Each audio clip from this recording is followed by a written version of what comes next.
Olá, eu sou o Dr. Randos Brita e vou conversar sobre bruxismo. Bruxismo é o hábito de encostar, apertar ou ranger os dentes durante o dia ou durante a noite.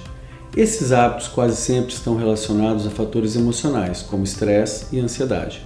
Se você tem dores de cabeça na região do rosto, ruídos ou estalos no ouvido, cansaço ao falar e mastigar, limitação de abertura de boca, você pode estar com bruxismo.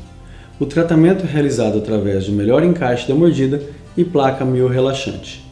Essas dores geralmente ocorrem no início da manhã ou fim de tarde.